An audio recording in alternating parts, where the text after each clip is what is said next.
2020년을 마무리하고 2021년 새해를 준비하는 남가주 지역 연합 새벽 성회, 오늘이 마지막 예배입니다. 그동안 함께 예배하고 함께 하나님 앞에 엎드리면서 새해를 준비할 수 있게 된 것 고마웠습니다. 멀리 가려면 함께 가라, 그 말씀이 맞는 것 같습니다. 올해 2020년 마지막 새벽 예배의 성경 말씀 요한복음 마지막 장입니다. 21장. 이미 1절에서 7절까지 우리가 읽었죠. 어떤 구절을 하나님께서 여러분들 마음이 잡도록 그렇게 하셨나요? 하나님께서 어떤 구절을 통해서 여러분들의 마음을 두드리셨나요? 저에겐 두 구절입니다. 3절과 5절 말씀. 먼저 3절을 보도록 합니다.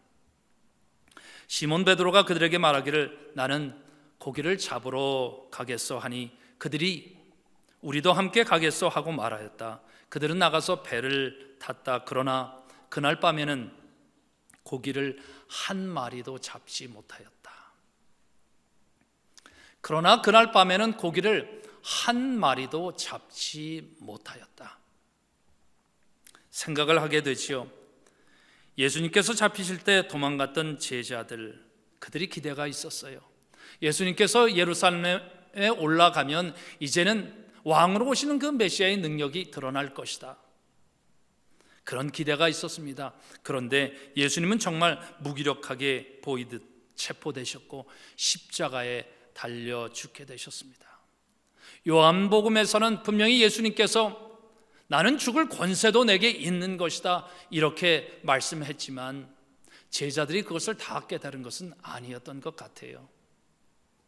이스라엘 나라 회복에 대한 꿈이 무너지자 그들이 갈 곳은 그들의 과거로 돌아가는 것밖에 없었습니다. 과거의 모습, 관행, 과거의 그 삶의 현장. 갈릴리에서 왔던 그 제자들이 돌아갈 곳은 그들의 고향 갈릴리였던 것이죠. 갈릴리로 다시 돌아간 그들, 마음 붙일 데가 없습니다. 일이 손에 잡히지 않았습니다. 그러던 어느 날 베드로가 그들에게 말한 것입니다.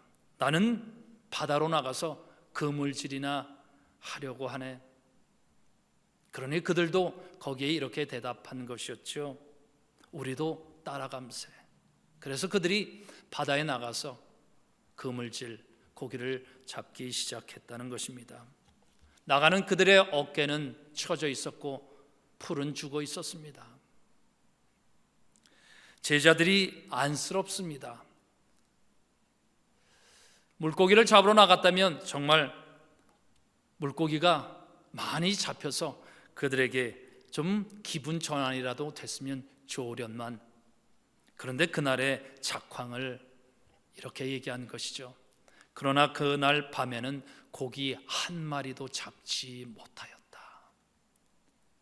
어떻게 한 마리도 잡지 못합니까?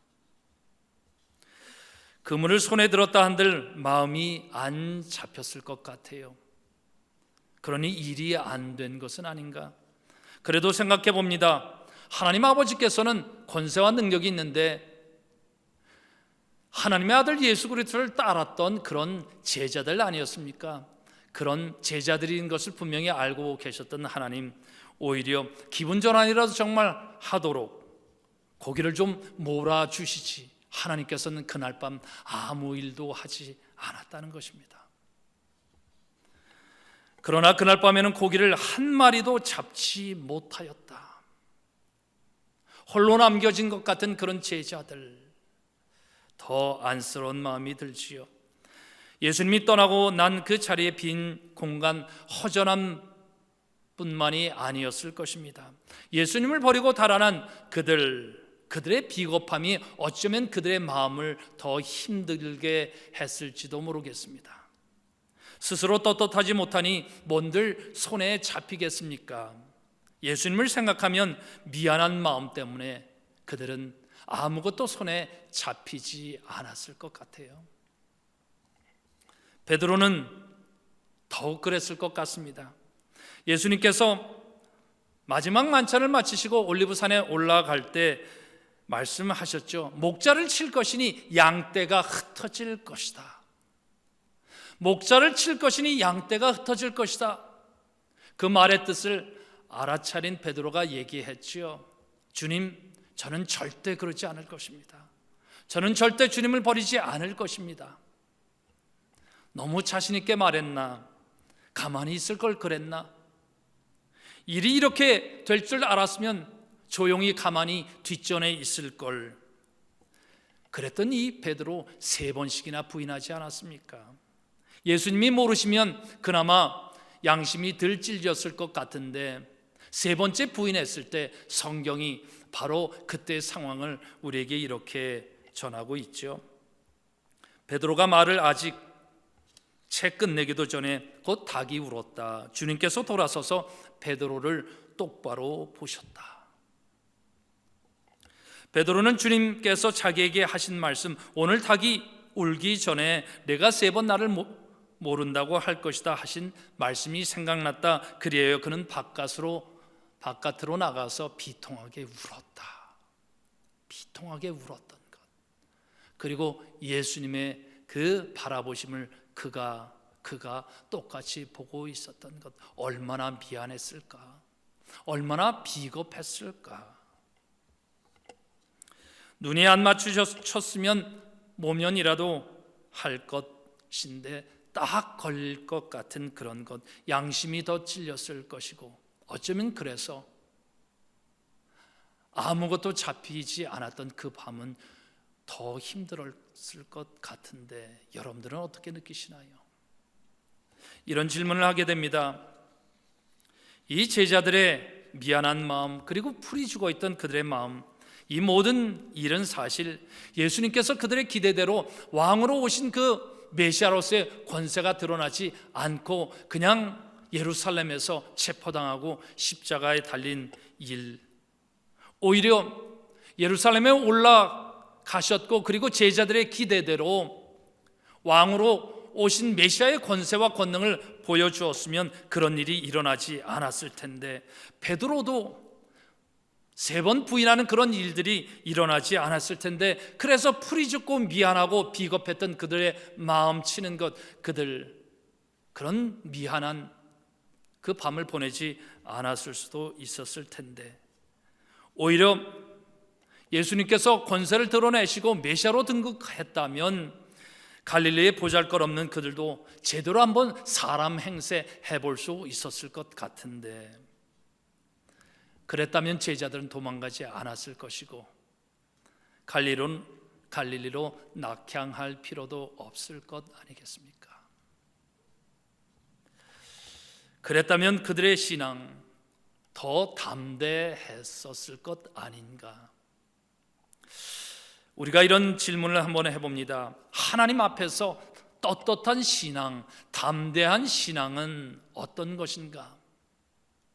담대한 신앙을 우리가 많이 이야기하는데 그 담대함은 과연 어디를 향한 것인가? 어떻게 해야 참으로 하나님의 권세와 능력이 드러나게 되는 것인가? 하나님 앞에 미안한 마음이 드는 신앙은 오히려 위축된 신앙은 아닌가? 어떻게 생각하십니까? 신앙생활을 하면서 하나님의 그 말씀과 하나님께서 이끄시는 마음이 있죠. 그래서 우리는 그 마음에 순종하면서 때때로 지기는 쉽지 않지만 십자가를 지지 않습니까? 마음고생을 하게 된다는 것입니다. 오히려 십자가 없이, 그래서 마음고생하지 않는 그런 신앙생활을 했으면 좋겠는데, 십자가 없는 편한 교회, 편한 기독교가 됐으면 좋겠는데, 그렇다면 더 많은 사람들이 나는 십자가 져도 지지 않으련다 하면서 교회가 예수 그리스도의 복음을 더 환영했을 건 아닌가? 이 모든 불편함, 결국 하나님께서 제자들이 기대했던 그 예상, 그들의 기대에 반대로 예수님을 십자가에 내어주게 되었던 것. 십자가 곧 나는 죄인입니다 라는 고백 없이 성도가 되고 천국에 들어가게 되면 천국 백성이 더 많이 쉽게 늘 수 있는 것은 아닐까? 하나님께서는 떳떳한 의인들을 부르셔야 하나님 나라의 일을 더 효과적이고 그리고 강압적으로 체계적으로 해낼 수 있는 것은 아니었을까? 질문이 많아지는 것입니다. 하나님을 향한 우리의 신앙은 어떻게 해야 더 깊어지는 것일까? 하나님의 그 마음을 알아가는 것이 신앙의 가장 핵심 내용인데, 과연 어떻게 해야 아버지 하나님의 마음, 예수 그리스도의 마음, 성령 하나님의 탄식을 정말 우리가 듣게 되는 것일까요? 교회는 어떤 과정을 통해서 정말 이 땅에 든든히 세워지게 되는 것일까요? 하나님의 성도들은 어떤 과정을 겪으면서 정말 서로 간에 돈독한 신앙의 공동체를 만들어 가게 되는 것일까요? 어떻게 해야 정말 이 어둠의 권세, 사단의 권세를 이기는 그런 교회를 세워나갈 수 있게 되는 것일까요? 십자가 없이 사단의 권세를 이길 길은 정령 없는 것인가? 이런 질문들을 하게 된다는 것이죠. 그러나 그날 밤에는 고기를 한 마리도 잡지 못하였다. 그랬다면 그 제자들은 그토록 힘든 밤을 보내지 않았을 텐데. 그런데 우리는 이미 알고 있습니다. 제자들이 그토록 힘든 밤을 보내지 않았다면 제자들은 사람들의 어두운 밤을 알지 못했을 것입니다. 제자들은 사람들이 겪는 슬픔의 밤들, 연약함 속에서 겪는 그 마음의 힘듦을 알지 못했을 것입니다. 그리고 그런 사람들이 교회의 리더들이 됐을 때 과연 하나님의 권세는 이 땅에서 어떤 역할을 하게 됐을까요? 예수님께서 십자가란 밤 없이 내가 곧 길이요 진리요 생명이니 하시면서 그 길을 우리에게 제시하셨다면 우리들은 겉으론 떳떳한 의인일 수 있었을 텐데 과연 우리는 어떤 사람들이 되었을까요? 겉으로는 떳떳한 의인처럼 보였을지 모르겠지만 우리 속에 있는 죄들은 어떻게 되었을까요? 우리는 이미 알고 있습니다. 우리 속에 있는 죄의 모습들, 그 죄의 모습들이 우리를 무너뜨리는 것이고 우리의 사람과의 관계, 그래서 가정과 이 땅의 모든 나라들이 어려움을 겪게 되는 것 아니겠습니까? 정말 예수님의 그 십자가의 밤이 없이 하나님께서 천국을 오픈하셨다면 천국은 과연 어떻게 되었을까요? 천국을 차지하는 사람들은 과연 어떤 세력들이 그 천국을 채우고 있게 되는 것 같습니까? 그런 면에서 이런 고백도 한번 해봅니다. 그전에는 제가 이런 고백을 할 수 없었는데 아마 처음으로 이런 고백하게 되는 것 같습니다. 저는 젊었을 땐 더했고 지금도 아직 약간은 제 자신이 마음에 들지 않습니다. 저는 다른 많은 사람들이 부러운 사람입니다. 떳떳하게 시원시원하게 설교하는 목사님들이 부럽고, 그리고 남들에게 이건 이렇게 됩니다, 저건 저렇게 됩니다 하면서 시원시원하게 그렇게 명령을 내리거나 부탁을 하는 사람들이 부럽습니다.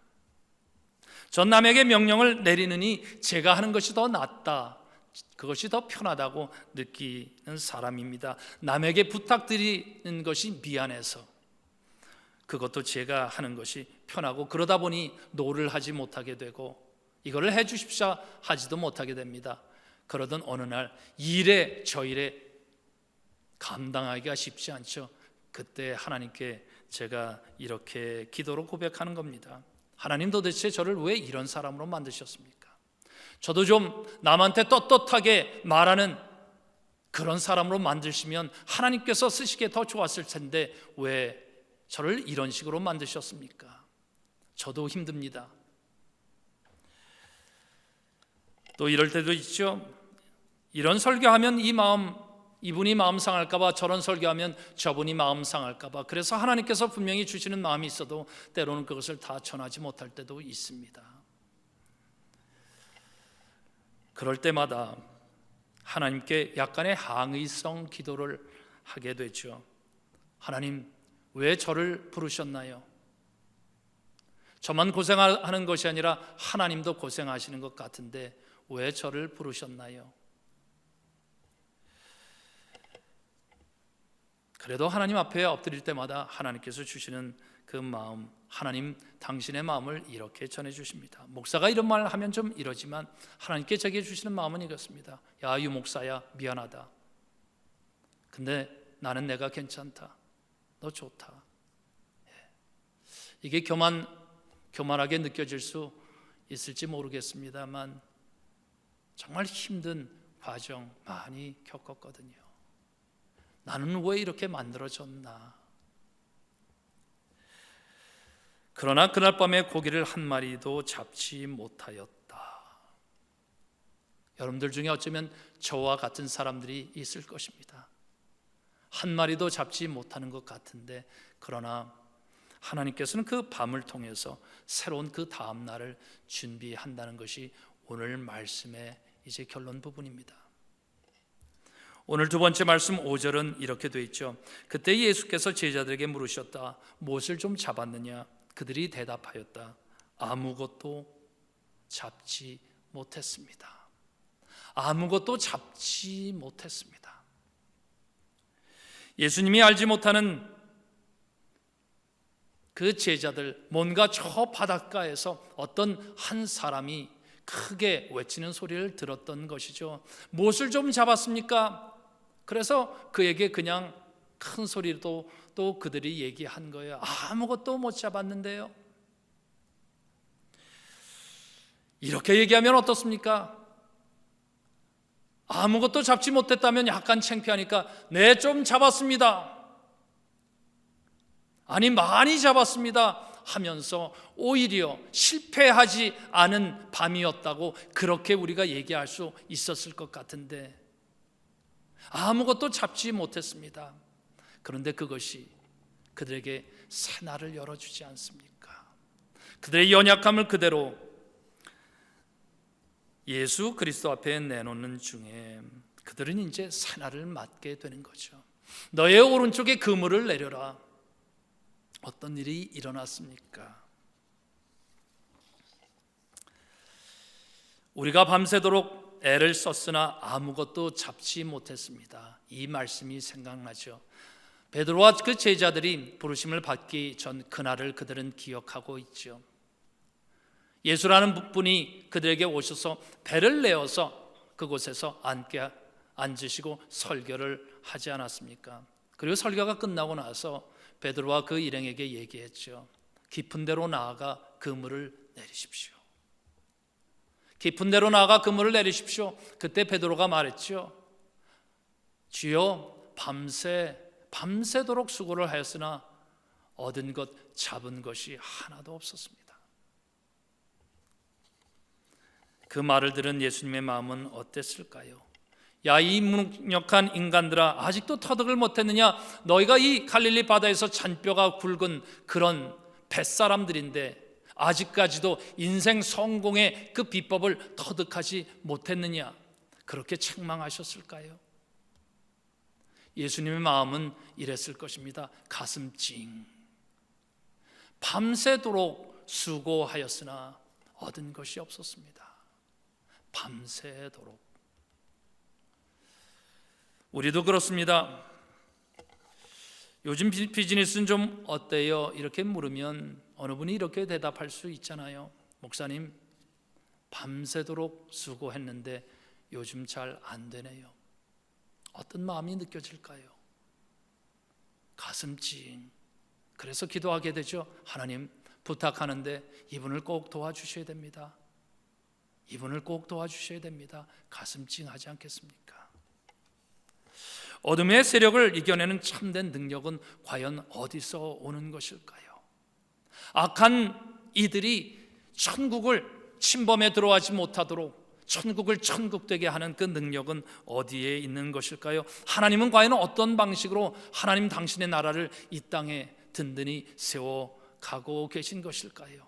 어떤 사람들을 써서 그 뜻을 이루어 가시는 것일까요? 모든 사람이 죄를 범하였음에 하나님의 영광에 이르지 못하더니 정말 하나님의 영광을 드러내는 그런 일들은 과연 어떤 사람들을 통해서 드러나게 되는 것일까요?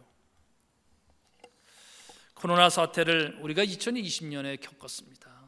내년에도 어쩌면 겪게 될 것입니다. 코로나 사태 감당하기가 쉽지 않았습니다. 참 힘든, 답답하고 어려운 과정, 많은 것을 다시 되돌아보게 됐죠.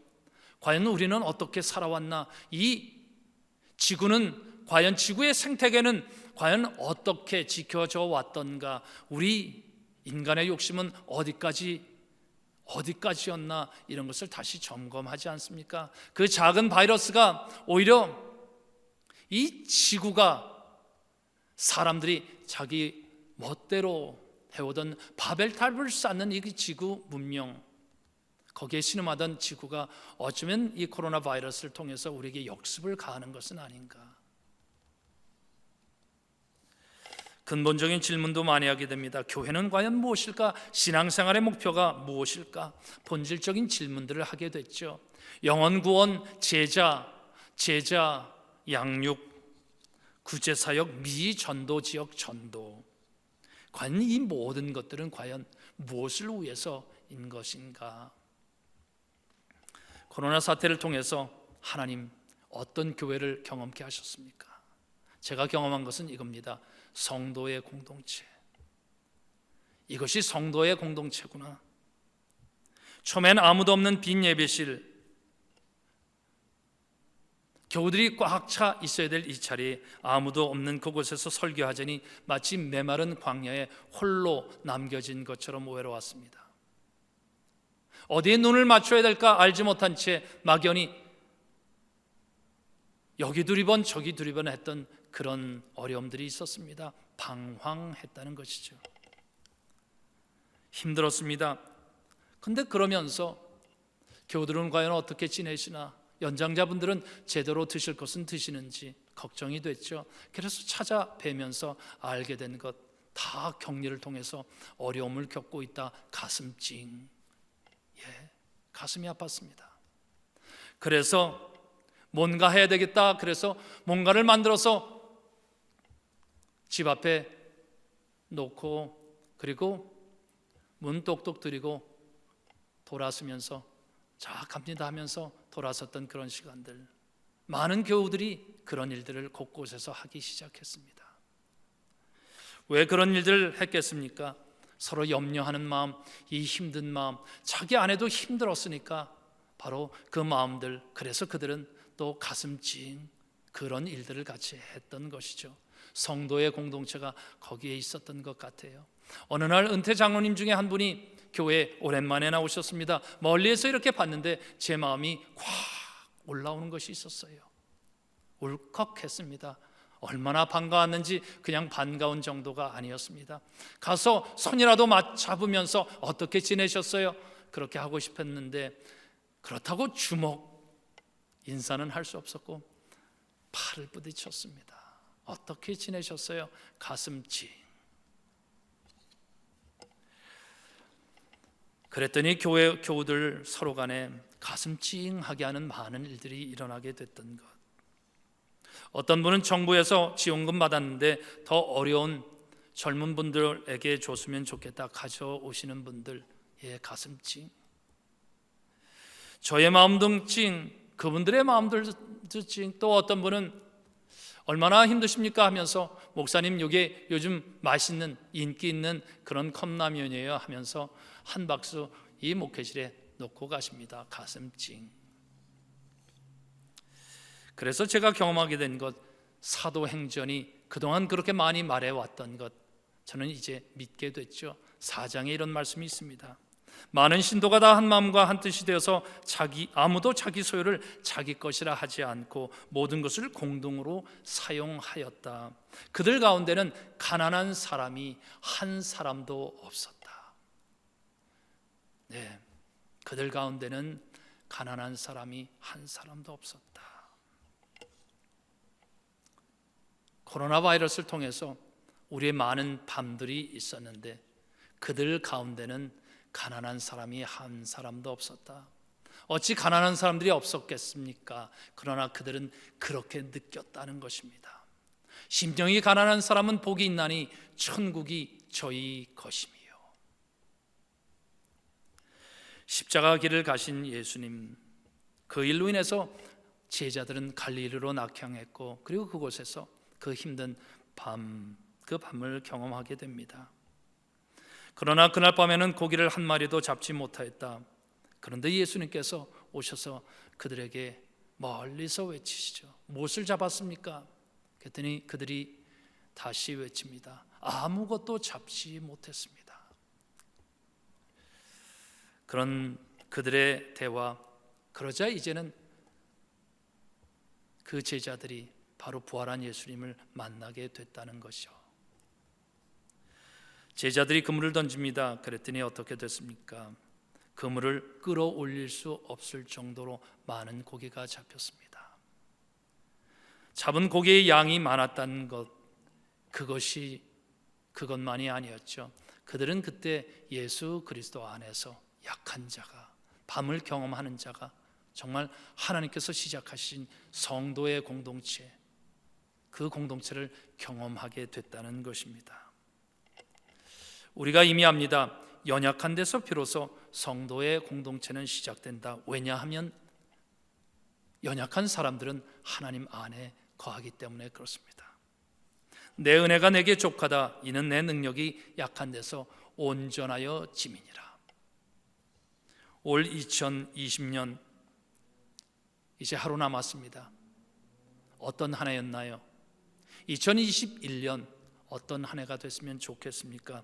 어떤 사람이 2021년에 되었으면 좋겠습니까? 새해가 기대됩니다. 새해 복 많이 받으십시오. 아멘.